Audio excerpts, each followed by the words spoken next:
அதாவதுங்க நீங்க சொல்றது வந்து மார்க்கத்துக்காக செய்யலன்னு முதல்ல விளங்கிக்கிறங்க. இஸ்லாத்துக்காக இல்லை.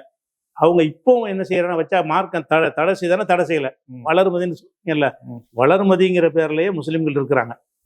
என்ன என்னோட படிச்ச ஒரு பொண்ணுக்கு பேரை வளர்மதி தான். முஸ்லீம் தான். அது மாதிரிலாம் இருக்கிறாங்க. அது மலர்ந்து வைக்கிறாங்க. முஸ்லீம்ல ரேரா இருக்கும், அதிகமா இருக்காது. கம்மியான அளவுல என்ன செய்வாங்கன்னா, எங்க பாட்டிக்கு பேர் பொண்ணு தாயார். எங்க அம்மா எங்க வாப்பாவுடைய உங்க பாட்டி பேர், எங்க பாட்டிக்கு பேர் பொண்ணு தாயார்னு பேரு.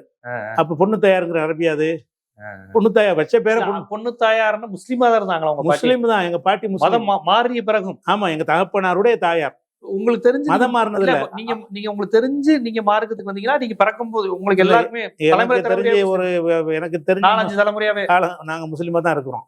எப்ப மாறின மாதிரியான வரலாறு எங்களுக்கு தெரியாது. ஆனா எங்க பொண்ணு தாயாருங்கிறவங்க பாரம்பரிய முஸ்லீம்ல உள்ளவங்க தான். ஆனா அந்த பேர் தான் வச்சிருக்காங்க. அந்த பேர் தான் வச்சாங்க. எங்க பொண்ணு தாயார் எங்க ஊர்ல யாருக்கிட்டாலும் தெரியும்.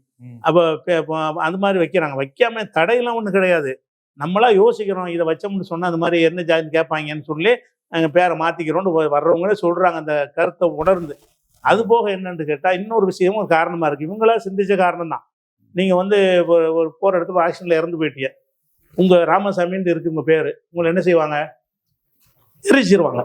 இஸ்லாமிய முறைப்படி அந்த சடங்கு செய்ய மாட்டாங்க. ஏன்னு அந்த பேரை வந்து இப்படி இருந்தா முஸ்லீம் இல்லைன்ற ஒரு அர்த்தத்துல வந்துருது. அதெல்லாம் யோசிச்சு என்ன செய்யறாங்கன்னா, எங்க மக்களா செஞ்சதான் இது.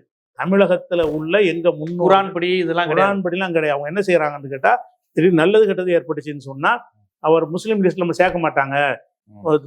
கடைசி ஒரு பிரார்த்தனைலாம் கிடைக்கணும், அது செய்ய மாட்டாங்க. அப்படிங்கிற ஒரு காரணத்தை ஒண்ணு வச்சாங்க.